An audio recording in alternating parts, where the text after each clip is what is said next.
Hello, everyone. Sorry for the delay in going live. Having some technical difficulties this evening, but hopefully some of you will get this notification from YouTube and join me live. So tonight we're talking about the buyer agent changes. So I'm going to basically just focus on only that, working with your buyer's agent, because this is a change. So August 17th, this past Saturday, was the official date that this change came into effect. And I wanted to make sure you guys, most of you are all aware of it because I've done at least 2 videos, if not 3, about the topic. Hey, everybody. Hi, Sharna. Hi, New Day. Thank you guys for joining me. So I've done a few videos already in anticipation of this change. Now the change is here. So those of you that are not aware, right now, with your buyer's agent, a buyer's brokerage agreement is going to be required. In the past, it really depended on that broker, that agent, if when they were going to have you sign that buyer's brokerage agreement. Now the new rule basically says that, because there was a big lawsuit, and I explained it in some of my other videos, where how it used to be, when an agent got a listing, they would meet with the seller of that home and they would negotiate a commission, okay, with the seller. And sometimes, and they would say, if I don't find you a buyer myself, some agents would say this, if I don't find you a buyer myself, and say they decided on a 6% commission, they would say, if I don't find a buyer myself to bring to you, then I'll split my commission, my 6%. I will split it with the buyer's agent if that buyer comes and they're already represented by an agent. And in a lot of cases, that became where the listing agent may not get that full 6%. They will get 3%, and then the buyer's agent will get 3%. And in the real estate industry, the commission amount wasn't always the same. It wasn't 6% and 3% and 3%, although that became common in some states. What would happen is they would advertise. So the listing agent would advertise the commission for that home.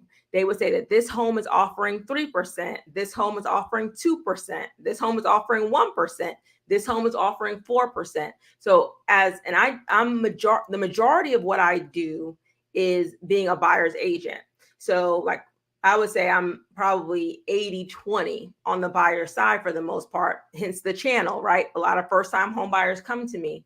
So on my end, when I'm looking for homes for my clients, I can see for every house that was listed prior to the 17th, I could see for every house what that seller or what that agent was offering to give me if I brought them a buyer. So it wasn't as important for me to make sure that you signed something saying what you were going to pay me, although we were still signing buyer brokerage agreements.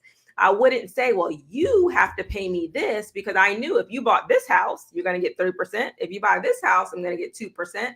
And because it was pretty consistent, I wasn't, well, I want 3% from everybody. And if you find a house giving me 2%, I'm going to charge you 1%. And I think that's the case for a lot of agents, where they would just do in the totality of their business. Sometimes they were going to get 3%, sometimes they were going to get 2%, and they didn't worry about it as much. Now with this new change, and I see a lot of you are on here, I just want to give a little explaining first. So prior to the 17th, your agent knew exactly what they were going to get based on the house that you bought. Okay. And some of them required you to pay the difference and some of them didn't. I would say that the majority of agents didn't make you pay that difference for the most part, right? So now, since the lawsuits came out, sellers are saying they don't want to pay both sides, because in their mind, that listing agent shouldn't be charging them 5% or 6%. They should just be charging them what it costs to list their house. And in their minds, a lot of sellers' minds, the buyer's agent should be paid by the buyer. Okay. So, and the lawsuit pretty much agreed, because the National Association of Realtors had to settle the lawsuit. And in the settlement, what they agreed to do, and I'm simplifying this for the most part, what they agreed to do was stop advertising commission. So they're not going to advertise commission on most of the MLSs. And that is going to vary by state. But most of the systems where they were advertising commissions, they're no longer going to do that. Also, they're going to make it a requirement that there has to be a buyer's brokerage agreement in place before agents start to show property. So before, you might work with an agent and they'll show you a few listings, then you'll make a decision, then they make you sign a buyer's brokerage agreement when they're about to put in the contract. But that's not the case anymore. You're going to find more and more, if not everyone, is going to require you, even if you're doing Zillow now, if you're doing Zillow and a Zillow agent is showing you a house, they have a buyer's brokerage agreement they're going to make you sign before you look at a property. So almost everyone now is going to make you sign a buyer's brokerage agreement ahead of time. Now, what is this agreement going to say? And I've said this in some of my other videos. And if you buy my masterclass, by Monday, I'm up. I already went over a buyer's brokerage agreement in a video. I'm going to update it with the new type of agreement. But there's three things. It's going to say how much you have agreed to pay your agent. And thank you guys for joining me. I see you guys, all the questions. Start putting your questions in there, right? They're going to make you put in there how much you agree to pay your agent. And again, in the past, a lot of times the seller or the seller's agent would pay us, basically, would share their commission. So you weren't on the hook for paying anything. You were just buying the house, right? So they're going to make you put what you're going to pay them. So let's do an example. If they put that their fee is 3%, then they're going to make you sign that you agree to pay 3%. However, and all states have a little bit of a difference in the contracts, they'll say minus whatever they're able to get from the seller's agent. So if you agree that to pay them 3%, however, you find a house where the seller has offered to give 3%, then you, in most cases, wouldn't owe them anything. And this needs to be, listed out in your contract. So those two things would offset one another, right? You agreed to pay 3%, but they found a seller that's going to pay 3%. Now you owe 0. Okay. Or it could be a combination. You agreed to pay 3%. The seller's offering agents 1%. And now you're on the hook for 2%. And what makes it a little bit confusing, you guys, is that every seller can offer whatever they want to your buyer's agent. And a lot of sellers are saying, or a lot of agents are advising their sellers, make the buyers just put it in the contract. So now it's going to be part of the overall contract, that commission. But you as a buyer have to authorize your agent to make it part of the contract. And this is why. What if the only reason you don't get a house is because your buyer's agent was asking for too much commission? So say the price was right, and you say you were offering $500,000, the seller loved $500,000, but your agent in the offer put that they wanted 3% commission on top of the sales price, right? So in that seller's mind, they're going to have to pay, they're going to get the $500,000 plus they're going to have to pay your agent. So all of those things are in their minds as, the overall price. So your agent has to get authorization from you to put in an offer that's going to include commission. So in their buyer's consultation with you, then they're going to have to ask you, hey, how do you want to handle my compensation? Are you going to pay me directly? Do you want me to put it as part of the offer? Those are going to be some of the things that you're going to have to discuss with your agent. And I was listening to one webinar where they explained it like this. You know how sometimes you go to your doctor and you think insurance is going to cover everything, but then you get a bill later saying that, hey, it wasn't all covered. This is what you owe the doctor. It's kind of like that. And I hate those bills because I hate surprises, but it's really going to be a lot of, agents doing the research up front to see what that seller is offering. And then, you can put special stipulations in that buyer's brokerage agreement. You could say that I don't want to see anything not offering to pay your full commission. But you also, everything's negotiable. So don't think that you're necessarily going to have to pay the full amount. You want to negotiate. You want to see what people are offering on average. There's going to be a lot more discussion that you're going to have with your buyer's agent but that buyer's agent is going to have you at least sign something up front saying what you're willing to pay them. But I don't want you, I know a lot of you are first-time home buyers. Don't let this frighten you, because this is really going, and most of the agents and people talking about this talk about it's going to hurt first-time home buyers the most, because again, you have your down payment, you have your closing costs that sometimes you have to pay if the seller doesn't offer it. Now this is another fee that you're going to have to consider when you're doing your home purchase. But everything's new. It's just the 22nd. This just started on the 17th. So it might be, might take some evening out to see what, sellers are doing most often. And it just depends on the market. If it's a seller's market and, there are not a lot of homes for sale, a lot of them probably won't offer to do a commission because they're going to get so many offers that may not include it. But if it becomes more of a balanced market, a buyer's market where you are, then you are going to be able to, offer for the seller to cover your agent's commission.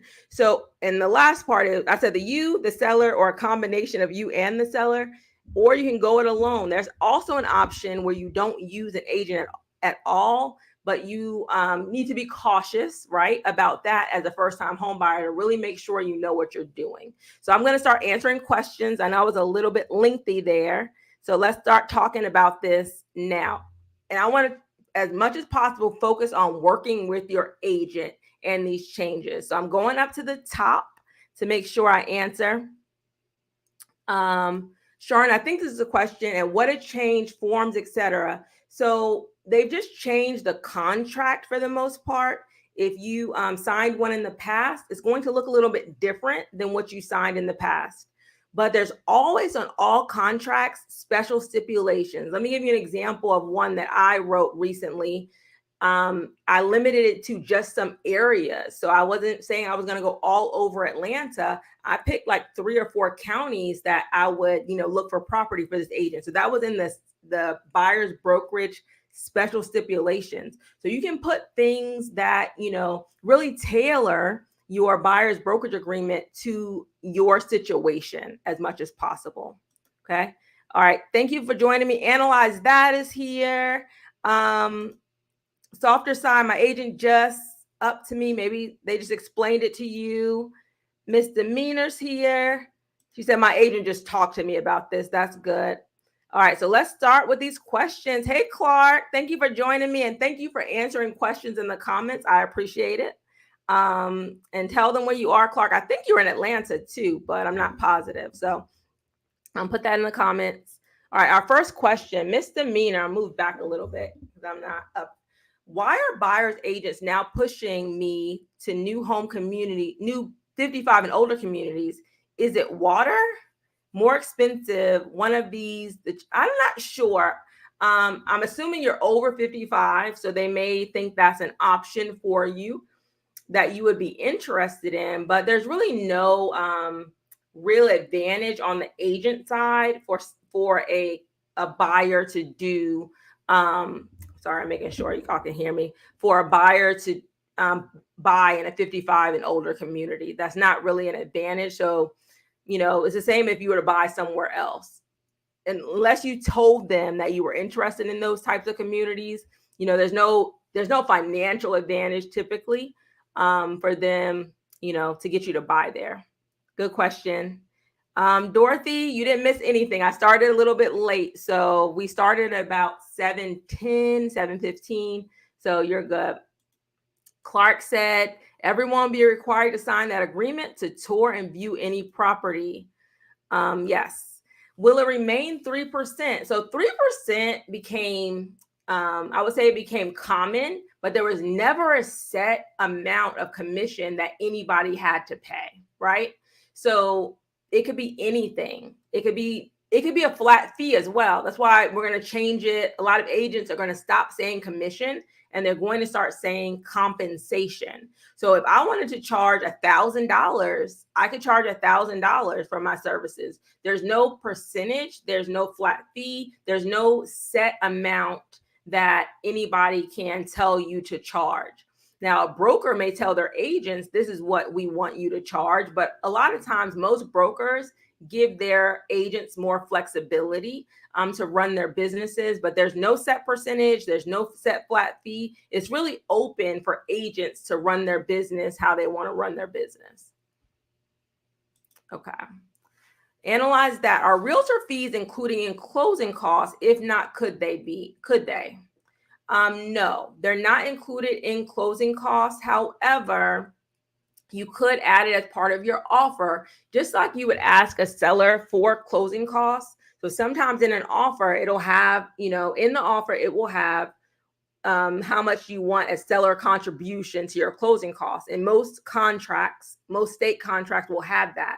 That is almost the same way you're going to be asking them to pay your buyer's agent. If you're not going to pay your buyer's agent out of your own pocket, in the contract, if you authorize your agent to do so, they can include for the seller to pay their commission. So for example, you can ask, you can say you're asking for $10,000 in closing costs. You can also ask for them to pay your agent, a flat fee or a percentage as well. So those are all probably going to be much more common as being put in the contract when you make an offer. And if you're thinking like a seller, what they're most concerned about is their net. How much am I going to walk away with after everybody gets paid, right? So if somebody's putting an offer in and it doesn't include paying their the buyer's agent, that's going to net them probably sometimes more money than if somebody's asking for that. So they're going to be looking at the net. Now, if that's the only offer they have, or if all the offers include paying the buyer's agent, then they're going to have to pick one of those offers, right? But like I said, if it's more of a seller's market, they'll probably have more choice. If it's more of a balance or buyer's market, you're going to find more people paying agents. But wasn't it always like this? Not necessarily. In some ways it was like this. In some ways it was not. Now it's prohibited for you to, work with sellers and tell them that, we're going to co-op or we're going to share this commission. Now they want, when agents are going to listing appointments, they're going to have to be very, very clear that you are paying me this, right? Whatever you negotiate for to list their house, and you have the option to pay the buyer's agent or not to pay the buyer's agent. And I think sometimes that wasn't fully explained to the sellers. So now it's going to be very clear during listing appointments that those two things have to be separated. All right, Sharon, do you need a realtor if you're buying a build from the ground up home? I was told that I don't need one. So new construction, a lot of times people will go straight to the on-site agent. I think it still is valuable for you to have an agent, and typically there's no benefit for you not to have an agent if that new construction company, say DR Horton or some of the other companies, they usually advertise what they're going to pay, because as long as you're not on the MLS systems, you can still advertise, on your website, that sort of thing, if you're offering buyer's commission. So a lot of times, a lot of big builders are still offering buyer's commission, and they're not going to turn around and say, okay, well, you don't have an agent, we'll give you the 3%. They're just going to keep more money for themselves, typically. So it's still to your advantage to have an agent, even with new construction, to help you walk through the process. I still think it's valuable. I was going to say something else. I forgot. I still think it's valuable for you to have an agent, because that on-site agent only represents the seller. They do not represent you. And so they can't really help you and advise you at any point during that transaction. So it's still a valuable thing to have an agent, just somebody on your side that can tell you, hey, we probably need to add this to the contract. We need to make sure we're looking out for you in different parts of that transaction. Okay. Thank you. And I need to give more examples of times when I've had to come in and, get somebody's earnest money back, or, tell them, if I had people get their upgrades wrong and the builder tell my client, oh, we're not changing it, we already put it in, where I had to go in and kind of get it fixed for them, because a lot of people aren't aware of what does the builder have to do and what can they get away with? A lot of times if they're just dealing with somebody that doesn't know the laws and the rules, they'll try to get over on them. So I would still say it's valuable, and it's not necessarily a savings for you to not have an agent. But you can ask the new construction community if they're offering commission to buyer's agents. You can ask that up front. Don't go there and ask though, because if you go without an agent, sometimes they'll tell you can't add an agent later. But that's something that would probably be on their website. All right, good question. All right, let's talk about it. Soldieress. What would make a seller now offer to pay after they file a lawsuit? Feels like putting them back on the hook to pay for both. This is a very good question. So his or her question, I'm not sure. I think it's her. Her question is, what would make a seller still offer a commission? The bottom line is to get their house sold, because most buyers want the assistance of an agent, and a lot of them cannot afford to pay for an agent. So if as a seller, you don't offer anything, you're like, I'm not offering anything to a buyer's agent, you're going to lose some of those potential buyers that might have the ability to purchase your home. The same way closing costs. So say you don't offer any closing costs as a seller, that's going to make it more difficult for most people to purchase your property. It's going to be the same way with buyer agent commission for the most part. The less you offer, the less people typically that can afford your property, because you're not offering any incentive for them to buy it. You're not offering to pay their buyer's agent. You may not be offering closing costs. So your pool, say that 100 people can afford your property. If you were offering, closing costs and you were offering to pay the buyer's agent, but if you're not offering it, maybe only 20 people can afford to buy your property, or 30 people can afford to buy your property. You are going to open your pool of possibilities up the more that you offer. It's the same thing with builders offering incentives. A lot of builders like D.R. Horton, when they need more homes sold, they start offering agents 4%. Bonuses. They start lowering doing rate buy downs, offering more closing costs. The more incentives you offer on your property, even as an individual seller, the more buyers, the more demand you're going to have for that property. So that's why it's just like a product. Your house is like a product that you're offering to the public. The more incentives you have for somebody to buy that property, the more demand you're going to have for that property. So a lot of sellers, I was watching the Netflix show, Selling Manhattan, I believe it is, on Netflix. They were trying to sell like one of these, $200,000 condos in Manhattan, and he was offering a 4% commission for any of his agents that were able to sell it. The more you offer, the more you incentivize, the greater chance of you getting your home sold. Good question. Latoya, if you change your mind and back out of buying a home, are you still required to pay the agent? This is a very, very good question, Latoya. Okay, so yes and no.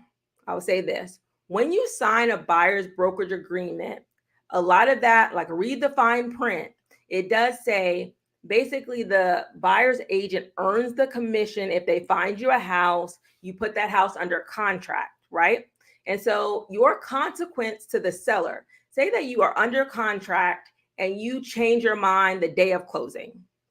And you're like, I don't want this house. In a lot of cases, most cases, you're probably going to lose your earnest money, right?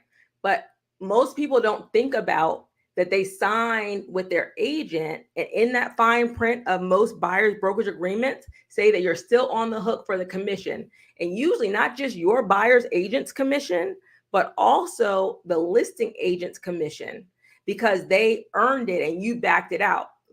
However, in most states, they have to sue you to get their money. And so, or their broker if they're not a broker themselves, they have to take you to court to get their money. So, and a lot of some agents will go that extra mile. Some brokers will go the extra mile to sue for their commission. Some won't. So you're kind of taking a risk, right? If somebody's going to sue you for the commission. I've never sued anybody. I'm not a broker myself. And so my broker has never done it. I've never gone after anybody, but I have had people, get out of contracts at the last minute. I guess my thought has always been usually they're getting out for legitimate reasons out of that contract. And so I'm thinking, okay, in the future, they'll buy a house, kind of, keep that relationship. But if somebody a lot of agents in that contract are still, that commission has still been earned. So you have to be really cautious about that. If you want to really be really, really sure that you want the house that you're about to buy, because that is a possibility that they could come after you. And not just your agent, but the listing agent as well could, in some cases, go after you for their commission. But very good question. All right, Eddie, I've been watching your videos. How soon should I start looking to buy? This will be my first house. I say if you're not sure what you're going to be approved for, do a pre-approval like 6 months out. And then once you're, and then you'll have an idea of what you'll be approved for. And then when you're ready, go ahead and do the additional pre-approvals 3 to 4 months out, because typically it's going to take you about 3 months to find a home. So that's my general rule of thumb, Eddie. All right, let's try to get more buyer agent questions as much as possible. All right, some water. Misdemeanor. Can I have my buyer's agent time period to 1 month, for example? I don't even know them yet. I can re-sign a new buyer's agreement if I like them. This is a very, very good point. And the answer is yes. There is no set time. Like those sections of how long this agreement is are blank. So they have to fill those parts in based on what you guys negotiate. If it's somebody you don't know at all, like a Zillow agent, you can do it for 1 day. You can do it for one property. So in the special stipulations, you can say it's just for this property. That doesn't even have to be a time limit. You just say, 1 day and for this property. So, it doesn't have to be a set amount of time, and it doesn't have to be for multiple properties. You can put the actual properties in the special stipulations of most contracts. So it's just going to cover that property. Now, what you're going to have to contend with is, are the agents going to be willing to do this? Because a lot of agents are not going to be like, okay, I don't want, 10 clients where I'm going to show them one house at a time. And there's no it's very easy for somebody to say, well, show me this house. I'll sign it only if I buy this house. On average, you might have to show 10 to 20 houses before somebody makes a decision. So I think most agents are going to want at least probably a month. I make mine typically for 90 days. However, I have done offers where the agreement is just for one property, because like I've said in a previous video, I've said specifically that I think I'm going to have an option that's just you already found your house, you know what you want, and I'm just going to make the offer for you. So that's probably going to be a flat fee. I haven't rolled that out yet. But then in that case, in my buyer's brokerage agreement, it's going to have, this is for this house and this house only. I'm going to take you from contract to close. So that might be an option that more people start implementing. All right, Elle has a super chat. So let me get this. Why can't I show it? All right, Elle, I'm looking for it. Here we go. All right, thank you for the super chat. Hey, Elle, my interest rate didn't lock at 6.125, and rates may drop next month. Scheduled to close on September 12th. Will I pick up the lower interest rate? It really, really depends. Okay, so what I'm assuming happened to you, Elle, is that when on August 2nd, which was a Friday, the jobs report came out. And I talked about this, I think, my last live. The jobs report came out and interest rates came down. And, probably for just about a day, like that Friday, that Monday, interest rates went down significantly. I think FHA went down to like 5.75%. But then shortly thereafter, they went back up. So if you didn't lock on that day, on that Friday or that Monday, then you probably missed that lower interest rate. However, there's no guarantee. In my last live, I put the dates, like when the CPI comes out and when the Fed meets. So you kind of can anticipate what may happen prior to with interest rates, right? Based on those financial events. But you're going to have to really work with your agent to figure out, okay, and you're going to work with your lender to figure out when's the best time to lock. because they get interest rate sheets every single day. So you can tell them when it gets to this rate, I want to lock it. Like you can have those conversations. So when they know when you want to lock your rate, but again, there's no guarantee of what's going to happen between now and September 12th. But start talking to your agent. Also, and I put it on I'm sure you have it already because you follow me a lot.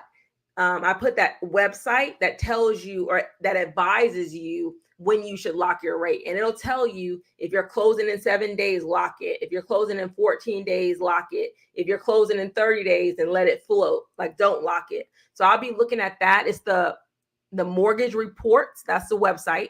And they do every day, they advise on rate locks. So I'll be watching that. And also ask your agent if rates drop, if rates drop, can I float my rate back down? And ask that, and ask if there are any fees, because in reality, it doesn't sound as easy as this, but in reality, you could just, so say interest rates dropped from to 5.5, right? And you had already locked your rate. You could just leave your lender and go to a new lender as long as that second lender can close you on time. There's no obligation, there's no penalty for you to close with that original lender. And lenders are aware of that. So, but a lot of buyers are not aware of that. So let me say that again. If you are locked in with a rate with a lender, right? And then rates drop and your lender is not willing to give you that lower rate, or they're telling you they're going to charge you a lot for that lower rate, then you could just go to a new lender and lock that new rate.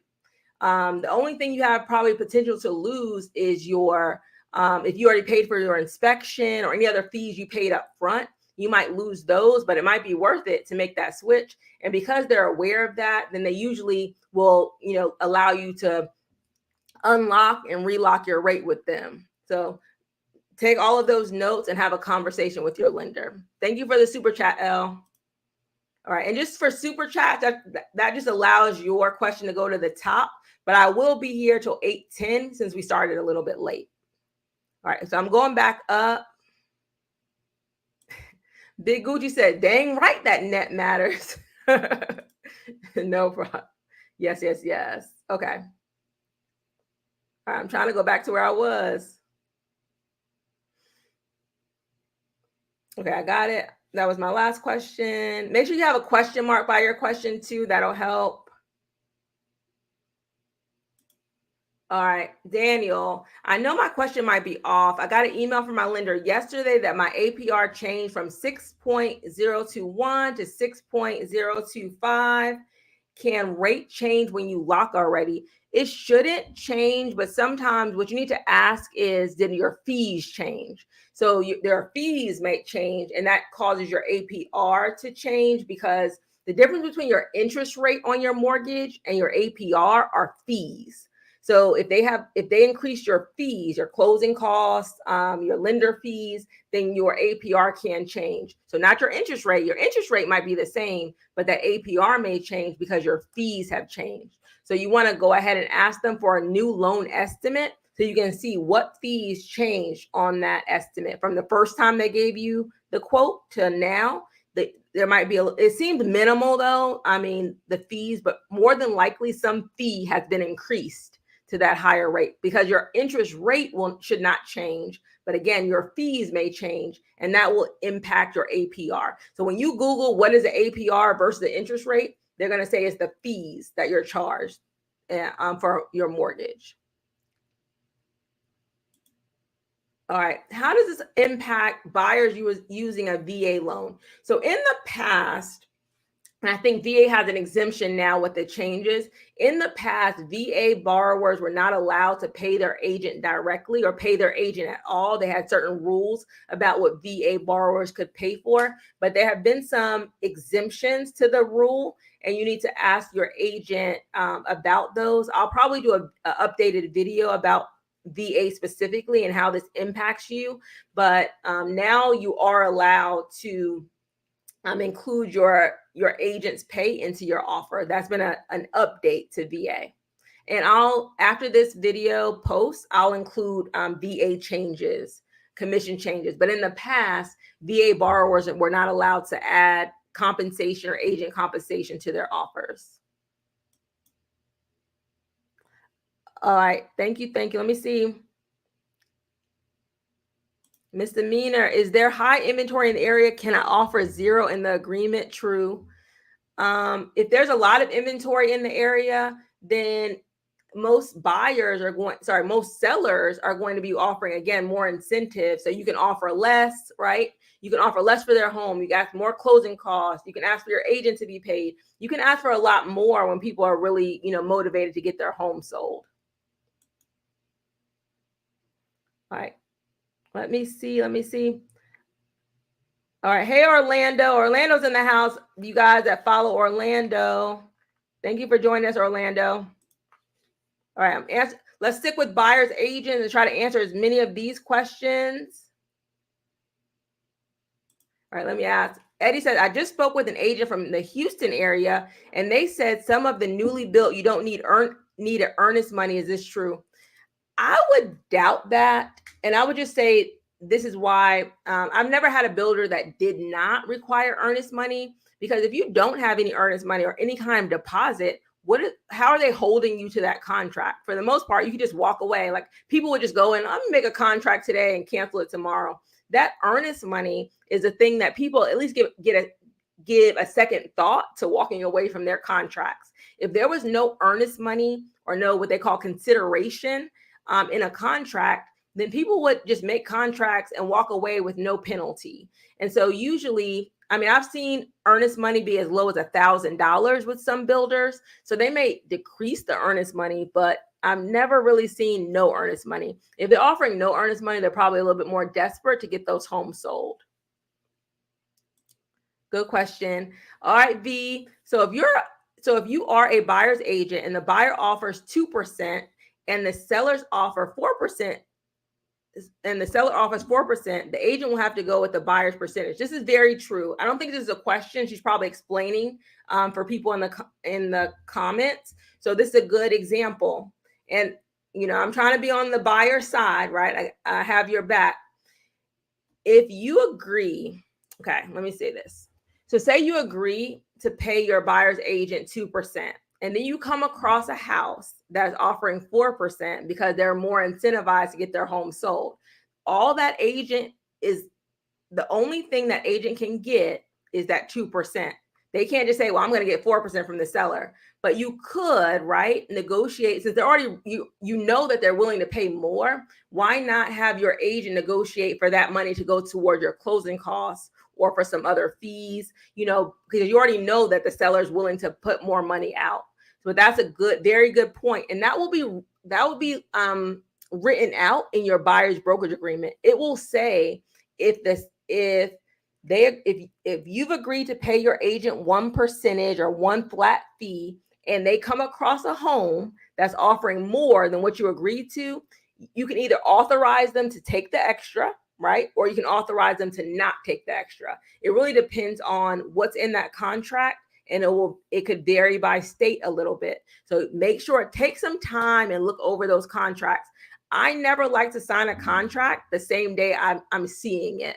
So ask your agent. A lot of agents, I do videos explaining my contracts. Ask your agent, I need a video showing me this contract, or I need, they can put a watermark over a contract that this is just for, instructional purposes or just for review, that sort of thing. You want to see that contract ahead of time, so you have time to digest it, time to read it, and really understand what you're signing.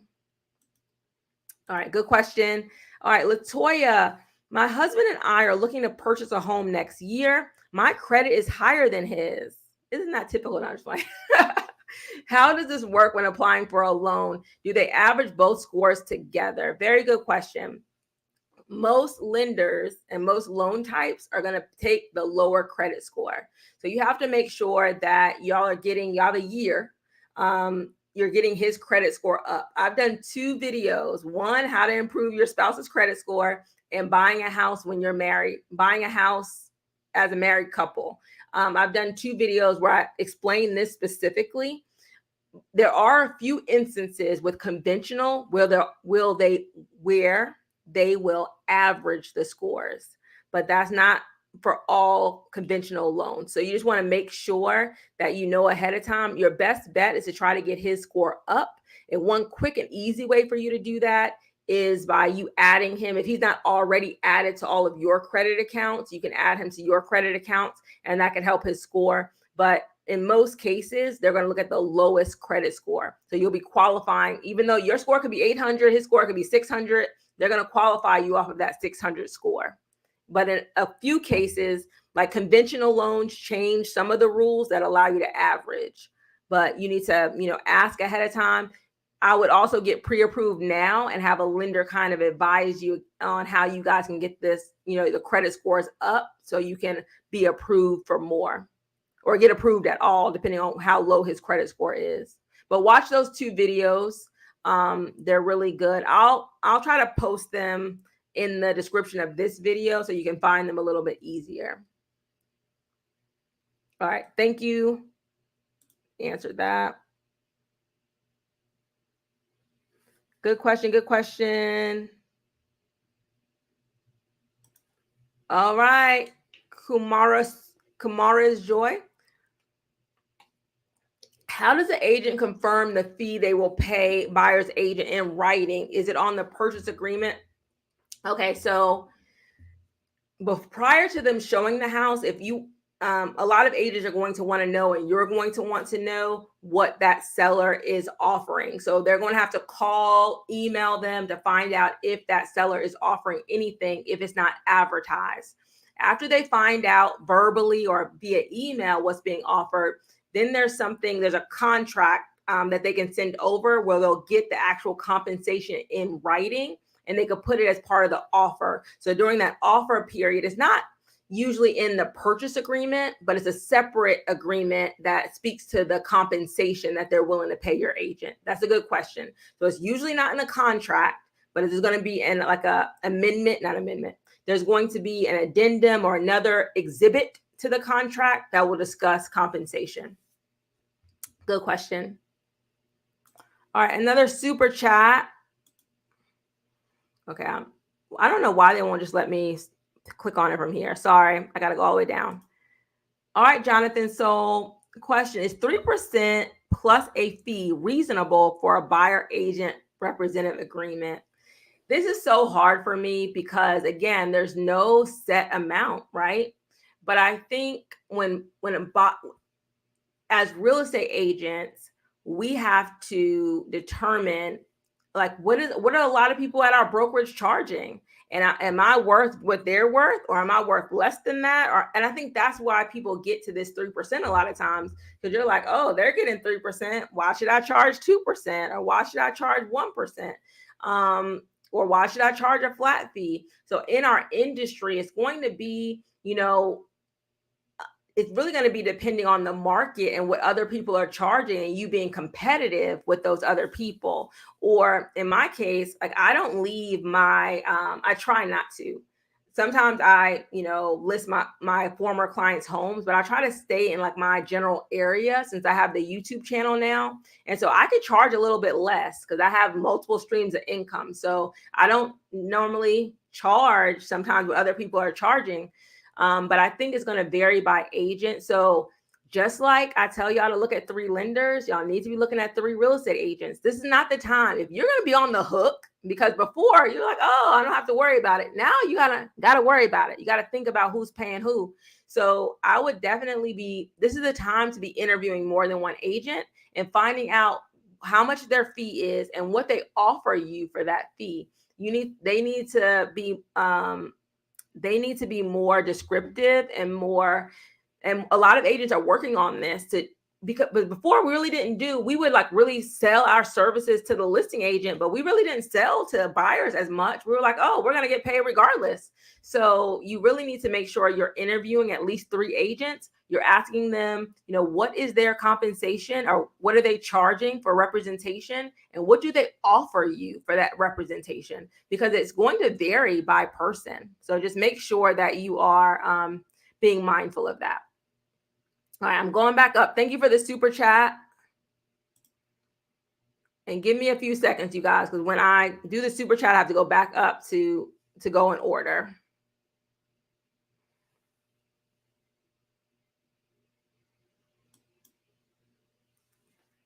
All right. Will the price increase if the house is a 3-family, or does it go by the house price? Dell, I wish I understood this question. Let me think about it again. Will the price increase if the house is a 3-family, or does it go by the house price?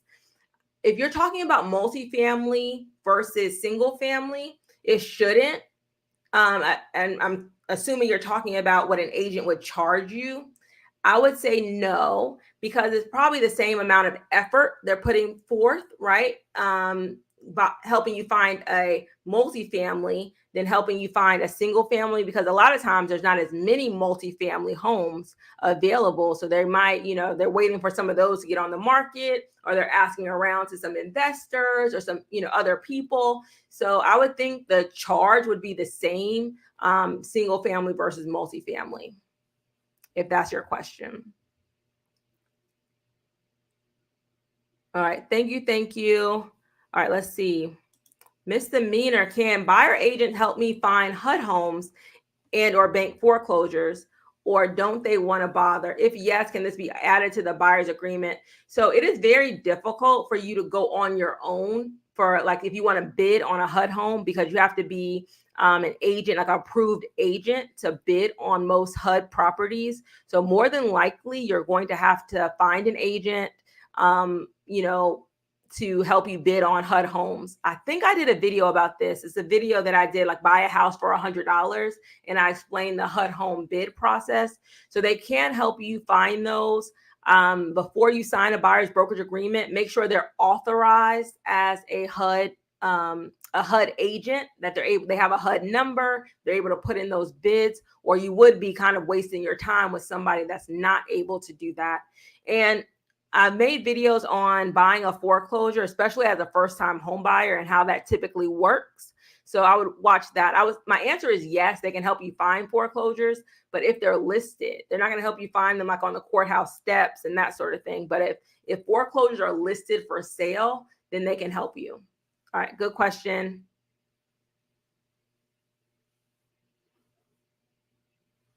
All right. Bob Hope: hey, is it worth becoming a real estate agent now? I still think yes. With these new fees, they're going to weed out some of those agents that, were just guaranteed to get a check regardless. It's going to make people kind of stand out and really, what are you offering as a buyer's agent? Because again, when it was guaranteed, you could pretty much, as long as you found the house, you didn't have to do much else. And a lot of people will say this: well, all the person did was find me a house and I didn't see them till closing, right? I think now people are going to have to show their value as a buyer's agent. Like, what are you going to help me do? Do you know about down payment assistance? Can you find me the lenders that know these programs? Can you find me homes that are off market? Like, what is your additional value that you're bringing to the table? And they're going to have to show you that. And especially if you're paying out of your pocket. And kind of go back, if you don't have a buyer, I mean, you as buyers are the people financing the entire transaction in most cases. So in reality, you're paying for everybody because you're financing, you're making this purchase. So the commissions are in there. All of those things are in there that you're financing. It's just now a little bit more black and white as to what's happening. So it's very important for you to make a good decision when you're going with the buyer's agent and know what they're going to be offering you. So I think it's still a good time to be an agent, and most agents represent buyers and sellers. So it's still a good time to be an agent, but don't come half stepping right now, because buyers are going to be more cautious as to who they sign agreements with and what services they're going to be offered. It's not going to be as easy as it was in the past. That's for sure. All right. Let me see. Change agent true. Does the buyer pay the compensation if they search for properties and send them to you? Does the buyer pay the compensation if the agent takes them around to properties? This is really depends on what you and that buyer's agent negotiate and what's in that contract. A lot of times in that contract, it just requires the buyer's agent to find you a property. It doesn't spell out how they need to find you the property, how many homes they need to send you. those things are not going to be typically in the agreement. So if you look at those agreements, a lot of times it just requires the buyer's agent to follow rules and follow the law and to find you a house. It doesn't spell out how they have to find you that house. So those are discussions that you want to have with your buyer's agent, and you need to know how to get out of your contract. You need to know, okay, if this doesn't work out, so we're not signing hopefully long contracts, and you'll be able to get out of it that way. But also, don't sign a contract unless you know up front how to get out of that contract. So what if I change my mind and I want to terminate that agreement? You should have that conversation with your agent as well up front. And I'm not going to show my commercial because I started late, but of course I have my master class. I'm going to have that link in the description. It's linked in all of my videos, and it kind of makes sure that you know just as much as your agent, so you're able to know, okay, is this agent really serving me? Because these are the things that Shaheedah said they should be doing, and you'll have an idea from prior to contract to close, all of the things they should be helping you with. Good question. All right. Thank you, guys.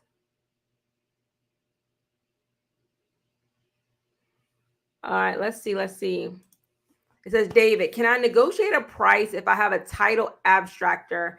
And is it a good idea to offer to return okay, so I'm going to read it again.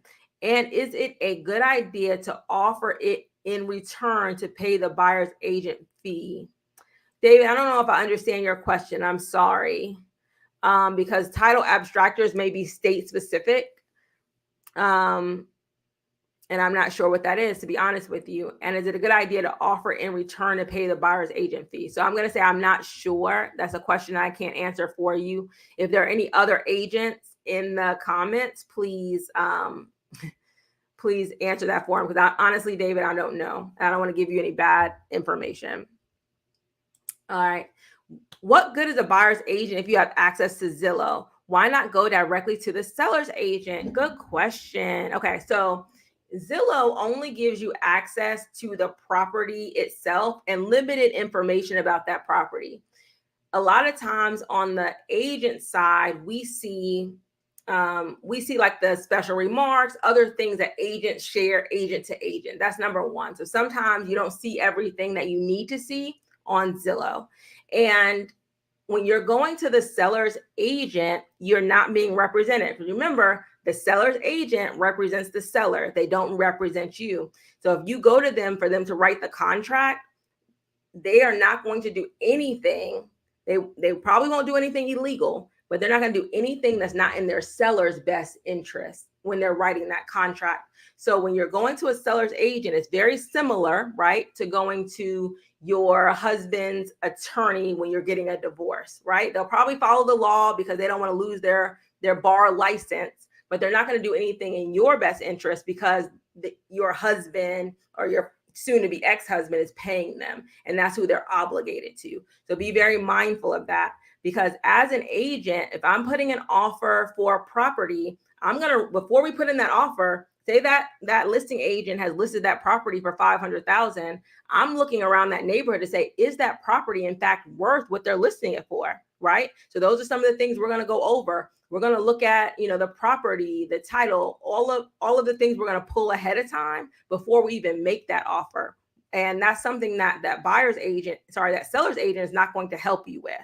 All right. And when we're looking at that property, we're going to make sure we're doing our inspections. I'm going to make sure in your contract that you have a good due diligence period, so your earnest money is protected. I'm going to tell you how much earnest money you should probably be offering. I'm also going to make sure you have an appraisal contingency and a finance contingency. These are things that seller's agent cannot make sure that you have, because that's going against their client's best interest.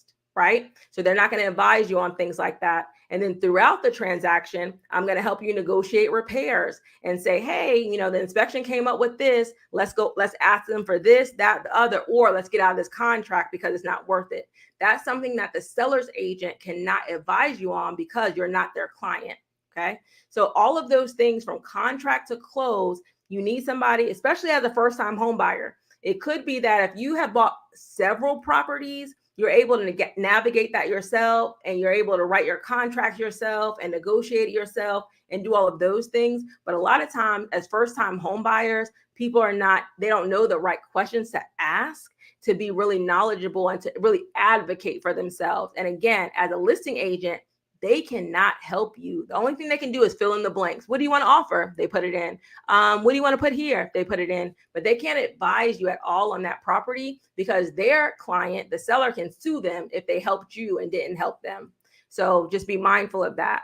And it's not that you cannot do it, but you're going to have somebody else, a lawyer, somebody else advising you through that contract. So before you go to the seller's agent, I would advise you to find an agent that's willing to take you from contract to close for a set fee. If you use Zillow and you found the house that you want, try to find an agent that's going to take you from contract to close, that's going to have your best interests at heart. Thank you, Marie. Hey, the People's Lender. Good to see you. Hopefully you're answering questions in the comments too. All right, let's see. Reginald Jenkins, do you think it will be one check, normal closing costs, including buyer commission? All right, I don't understand this question either. Sorry, I'm trying to think about what you mean. I think it's going to be more common for people to include the buyer's agent commission into the contract and the overall contract, like at one time. They're probably going to ask for closing costs. You're going to ask for your agent to be paid. You're going to ask for all of that. But again, that seller is going to make a decision based on, for the most part, I think, the net that they're going to walk away from. And so if somebody needs their buyer agent paid versus somebody has an offer that's about the same, that's not needing their buyer's agent to be paid, then that might be the better offer to consider, right? I think that's what you're asking me. I would say this. I've asked a few lenders, and Kevin could probably attest to this. So say I'm going to charge 5%, right? I can ask Kevin in that pre-approval process, does this, the same way we would ask, are they pre-approved? I could ask Kevin or your lender, do they have the 5% to pay me, right? So if I know they're supposed to be paying me 5%, 3%, whatever it is, Kevin has access to all of your financial records. He can say yes or no, whether or not you have the money to pay my commission. So that's something that more agents are going to be probably asking lenders as part of, like, we always check to see if you're pre-approved before we start taking you out. As part of that verification, we'll probably start asking your lenders, do they have the money to cover my commission or not? So that's something that's probably going to start being asked by your agent to your lender. But also, I want to put this note out here. I've asked some attorneys, right? Will the buyer's agent commission stop the buyer from closing? So say we get to closing and you agreed in writing to pay me 3%. And you get to closing and you don't have all the money. Like, you don't have the 3%, you don't have the money. And you can check in your state, right? Most closing attorneys, Georgia, we close with closing attorneys. They say the deal was still closed, that I would have to sue them for the commission. So I want to just put that out there. That's what I've heard, at least, that we would have to sue you. You would still be able to buy that house if you could not pay me. But it wouldn't be like that. You wouldn't be able to close if you didn't have, of course, the money on the other side. But if you are obligated to pay me directly and you don't have the money at closing, or you don't have all the money at closing, most closing attorneys that I've talked to say the deal can still close. And then my broker, or if you're a broker yourself, will have to go after that buyer for the commission. So be mindful of that. I think a lot more agents are going to start charging retainer fees to make sure they're going to get paid regardless. And they're probably going to start asking the lender, do they have enough money? Are they approved enough to also cover my commission? So those are some new questions that will probably start to be asked. All right. Good question. Thanks, new member. I appreciate you joining the channel. All right. Good question. All right. Latoya says, I wish I lived in Atlanta. I'm in Greenville, 2 hours away. Thanks for the videos. I used to be a teacher as well. Yes, Latoya. Teachers. I always tell teachers, I taught, for those of you that don't know, I taught business for 14 years, high school.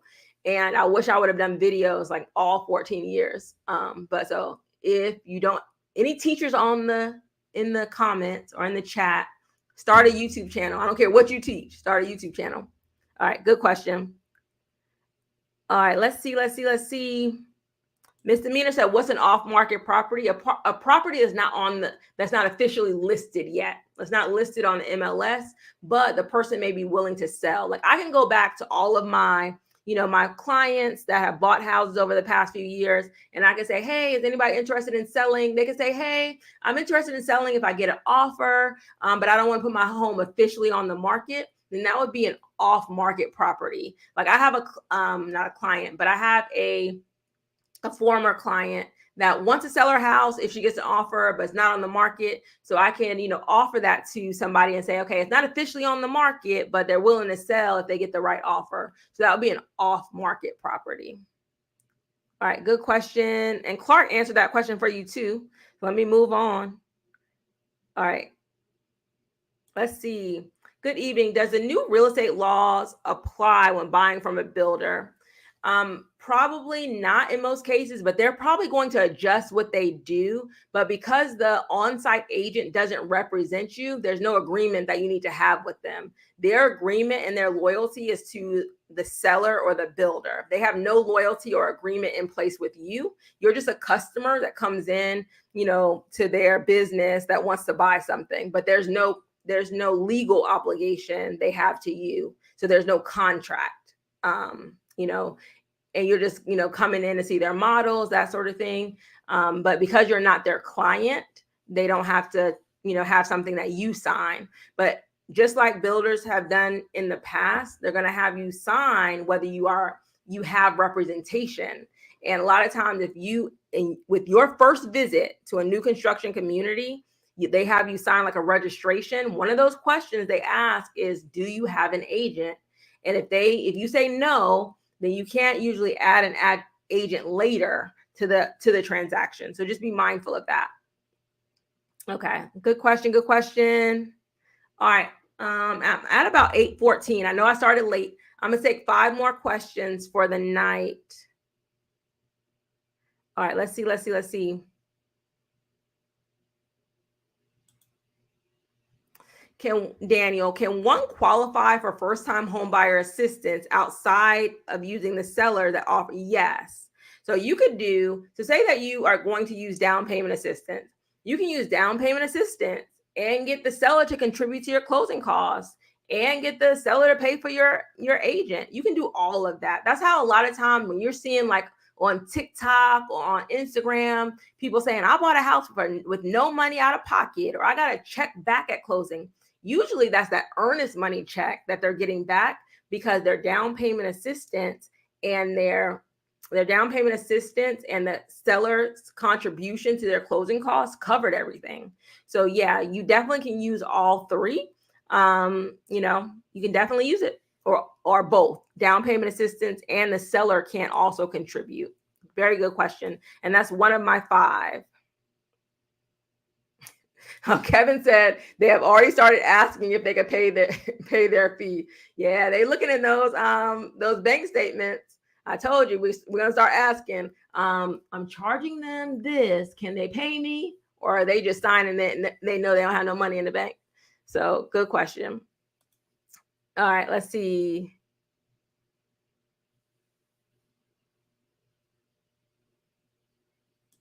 Okay, Samuel says he has a question. I'm about to close less than a week. Do you think I can change my rates? When I asked my mortgage officer, he told me you cannot change the interest rate. Here's the thing. You might not be able to change your rate with your current lender. They can say you're locked in and you can't change it. But can you switch lenders? Yes, you can switch lenders and get a new rate. However, like you said, you close in a week. Can you find another lender that can close you in a week? Probably not, because they probably you have to do application, you have to get through underwriting, you have to get your appraisal done. So the fastest I've seen a lender be able to close somebody is probably about 14 to 18 days.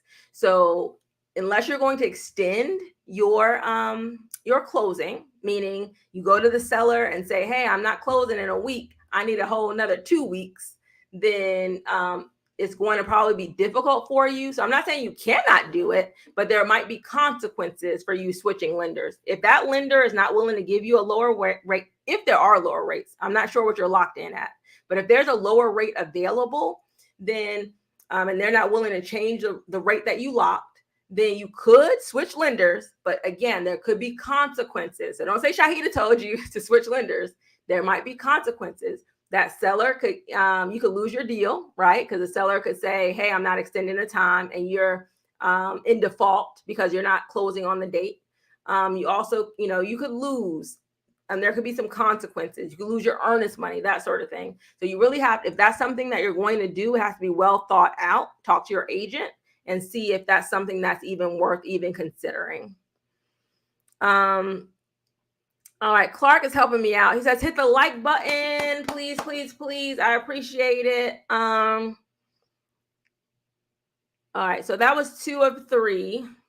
Well, how many? 2 of 5. I said I'm answering 5 more questions. That was 2 of 5. Did you already cover buying a home without an agent? Yes, in a video. I didn't cover it that much tonight. I hit on it, right? But I did a full video about, and it's probably been in like the last month that I did a video about using a lawyer instead, or doing contract to close, or using the seller's agent. I've done a video on that already. All right, good question. How long should a buyer's representation agreement last? I say I do mine for 90 days, because sometimes, you can tell somebody crazy in 90 days. No, I'm just playing. Not really. But generally 90 days is a good time, because when I said it takes you typically, on average, my clients, it would typically take them about 90 days to find a house. So that's why I started doing 90-day agreements. And so if we didn't want to move forward, if I didn't want to move forward, they didn't want to move forward, everybody's free to move on after 90 days. But again, every agent is running their own business for the most part. So they may require longer or maybe shorter, but it's always negotiable. What you need to ask yourself is, how long does this agreement need to be? Like, do you need 6 months? If the agent wants you to have a 6-month agreement, your next question should be, and you don't want to sign that long, your next question would be, well, why do you need 6 months? And have them answer that for you. Especially on the buyer side, why do they feel like they need 6 months to find you a home? They could have a legitimate reason. It could be, and a lot of times once you're under contract, so say you go under contract in 2 months, but it takes them, 4 months to close or to build your house, then that original buyer's brokerage agreement still counts. So they don't have to have 6 months, because it's going to take them 6 months to build your house. If you find a house within that first 2 months and the agreement expires, then you're still obligated, because when you were still under contract with them when y'all went under contract. So you always want to know, like, why are you signing a longer agreement? Does that make sense? All right. So that was question 3 of 5, right? Oh, thank you, Dell. Just want to say thank you. I appreciate the super chat, and you and your beautiful child right there. Okay. Y'all must live in the north. Y'all looking those heavy coats. All right. Thank you for that. I really appreciate it. All right. Oh, Kevin, why are you asking a question? Okay. Kevin's question does not count. He says, how does the retainer fee work? Okay. So a retainer fee is something that agents can ask for upfront just to take you on as a client. Okay. So I've seen $350 retainer fees. I've seen 500 retainer fees, 1,000. That's something that you would pay them upfront, just to start for them to take you on as a client. And in the agent's mind, a lot of the buyer's agents' minds that charge retainer fees is like, okay, they know sometimes they're going to work with you. You're not going to find a house at all, and they haven't earned anything because you never purchased a property, but they still use their gas, they use their time in working with you. So they feel like it's a way for them to recoup some of the costs that go along with just taking on a client. I've never charged a retainer fee. I don't know if I will start charging a retainer fee. I try as much as possible to tailor who I work with, mostly by location. So I'm not as stressed out, like, oh, I've been working with this person for 6 months and they haven't found anything, and I'm in the hole. So I think but I do believe that a lot of agents, because of all of these new changes, will start charging some kind of retainer fee, those that are not charging one right now. All right, but before you sign, buyers, a retainer fee, make sure you know what you're getting for that retainer. And ask them too, if they're charging you a retainer fee and you find a house, ask for that retainer fee to be credited to the other fees that you have, if that makes sense. Okay, good question. All right, Kevin, let's see. I'm at the end of my questions, y'all. I think I scroll down to the bottom. All right, I think we're good, you guys. I think I've answered every single question that you guys had, hopefully. All right, so have a great night. If you have any other questions that come to you about buyer's brokerage agreements and signing or not signing, get my masterclass, ask in the comments so you'll know just as much as your agent. All right, thank you so much. Have a great night.